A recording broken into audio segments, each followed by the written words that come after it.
What's going on, guys? Thanks for tuning in to another episode of Niners News here on 49ers Hive. My name is Zach Hernandez, and as always, I am joined by my co-host, Matt Llewellyn. And today we are going to be discussing whether or not CJ Beathard should have started sooner. Matt, he had an extremely efficient game Saturday night against the Arizona Cardinals, or afternoon, I should say. Do you think the 49ers would have won any more games if he was in there instead of Nick Mullins? No. And, it's one of those things where it's recency bias, right? He played an efficient game, and everybody's like, they should have played him right away. Well, there's a reason that they didn't. And everybody thinks that they're an expert, and everybody thinks that they know what's going on.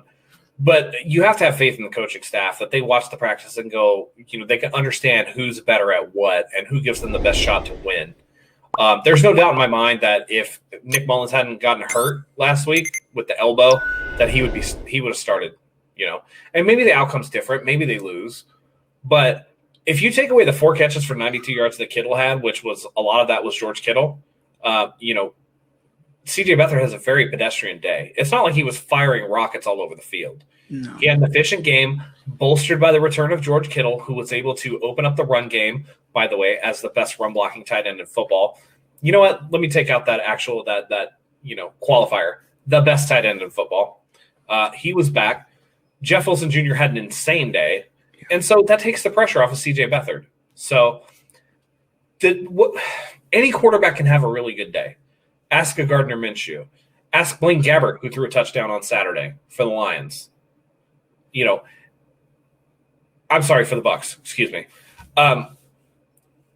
Anybody can have a really good day. What separates the good and great quarterbacks from the average ones is being able to string that together in multiple situations, in multiple games over the course of multiple seasons. And that's not something CJ Beathard's been able to do. Before today, he was 1-9 as a starter. So, people are willing to forget that because they see something that looks good. We all love the 49ers. We all want them to do well. And when you see somebody who looks like they're playing well, you're like, whoa, that guy's really good.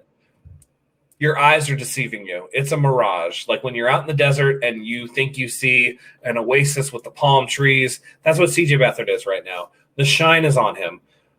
If Jimmy Garoppolo does not play against Seattle, we're really going to see what's happening with CJ Beathard. And I said it with Noodle Nick, and I will say it with CJ, okay? Be careful what you wish for. You might not like the results that you get, okay? Nick Mullins came in and played for Jimmy Garoppolo and played against the Giants and looked really, really good. And then what happened? The wheels fell off. We had 8 straight games of multiple turnover games, and Nick Mullins is now persona non grata. Everybody knows that he's not good, right? Backup quarterback is the best job in the NFL because you get paid, you get to take it easy, and everybody wants you when the starter struggles. The only time you're a problem is when you get to play. And so I think we all need to pump the brakes on CJ Beathard. We've seen him before. It was really bad, okay? Just listen, let CJ play. Whether we win or lose, root for him to do the best that he can, root for him to stay healthy, root for the 49ers all you want. But let's not pretend like he should have been starting. I don't think the season would have gone any differently. The only one you can say that about is Jimmy Garoppolo, because I do think the 49ers would have made the playoffs had Jimmy Garoppolo stayed healthy. The other quarterbacks, you don't want to see them. I mean, it's just the best of a bad situation. You see a glimpse, you have a good game. Enjoy the victory while you have it, because the next time might not be so pretty.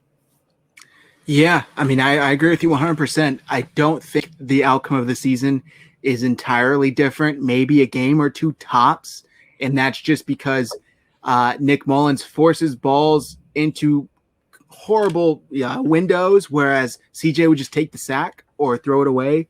Nick Mullins. That is one thing that I noticed is he's willing to take a sack. Yeah, and Nick Mullins is willing to take the pick for whatever reason. He is way more comfortable just launching it into there and hoping it comes out well for him, and it almost never does. CJ's a lot more conservative with his passes. He's a lot more. I'm not going to force it. I'll just eat this sack real quick. Yeah. So maybe a couple of those go differently, like that Sunday night Philadelphia game where Nick Mullins was single-handedly the reason why the 49ers lost. You can almost never say that about a football game, but single-handedly he lost in that game. Off the top of my head, I can't remember too many more games, but that one specifically. Right. So maybe 1 to 2 tops. Right, but then again, on the games that Nick Mullins won, maybe we lose if CJ Beathard starts. So it's all that's true. The big thing with what people are saying about CJ after that game is that it looks like he does process a little slower, but he has a bigger arm, and it's a catch-22, right? Nick Mullins, yeah, he processes better, but he doesn't have the arm to get the ball there. And just because he processes better than CJ doesn't mean that he's not late, right? If CJ's processing slower than Nick Mullins, who is a turnover machine, it's no wonder that CJ's going to eat sacks because he probably hasn't gotten through his progressions before the guy's in his face, right? And he's just like, well, I don't even see a guy to throw to. I'm going to hold on to it.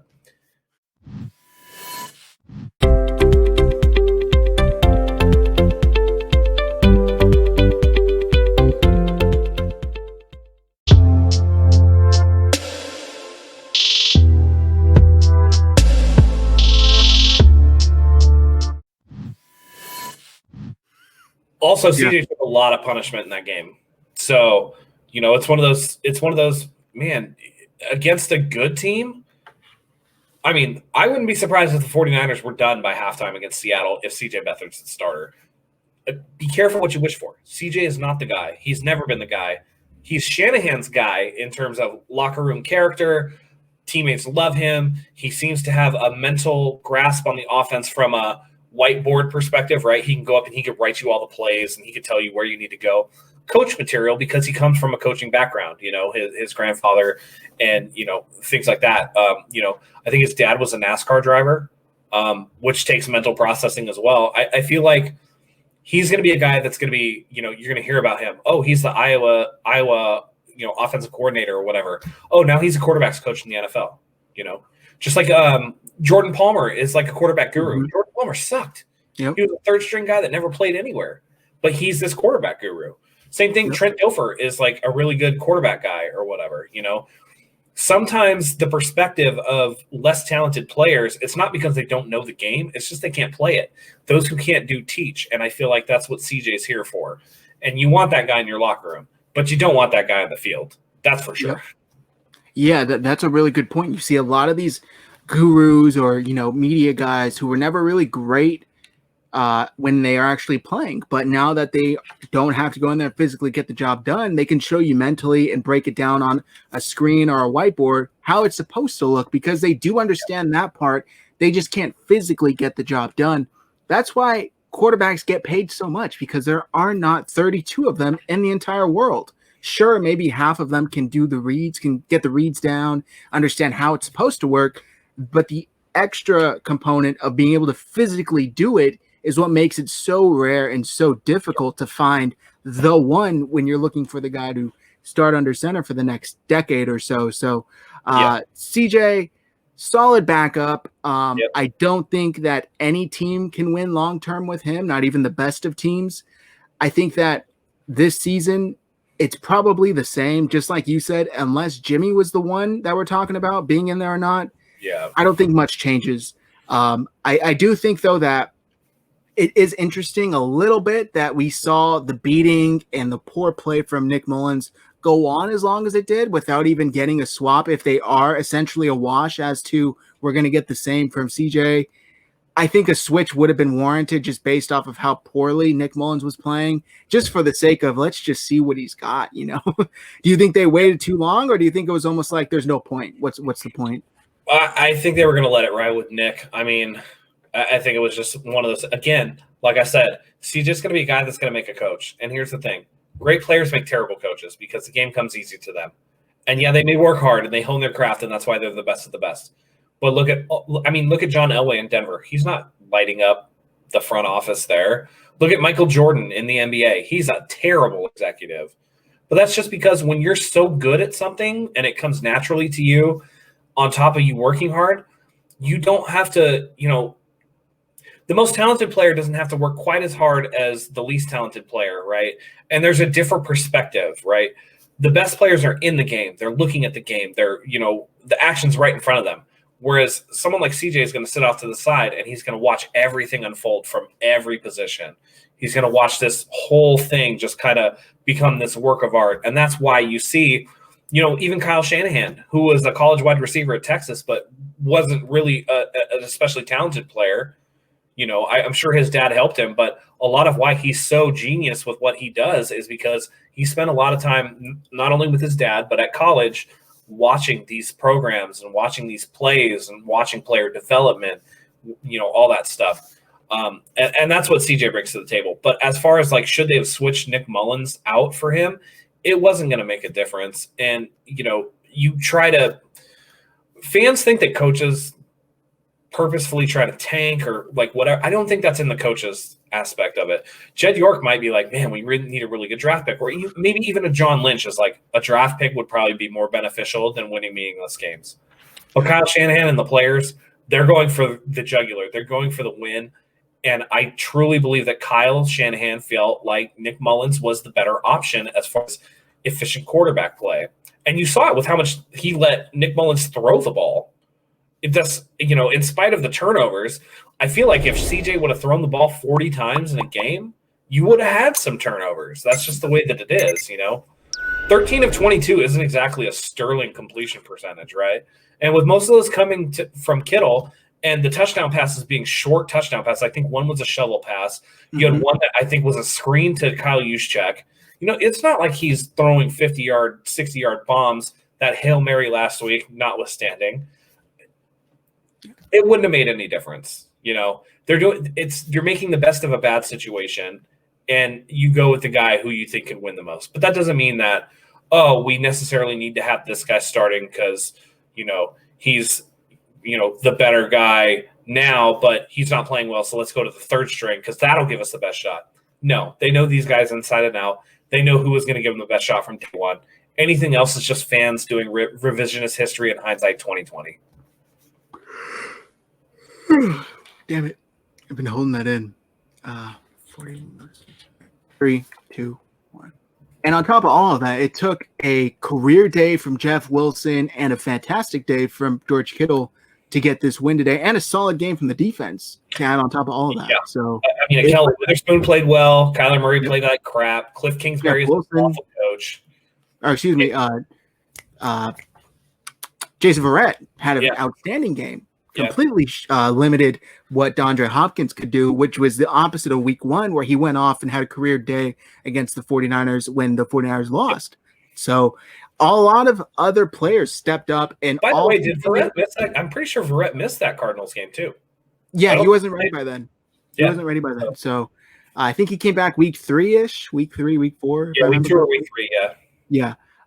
So it took a lot of other players to have outstanding games just for CJ to need to be efficient, which he was. He was extremely efficient. We said in our live stream recap, it was a classic Alex Smith game with Jim Harbaugh. Not much is asked of him. A lot of he had 3 short touchdown passes, one of them essentially a pitch. So look, not taking anything away from CJ.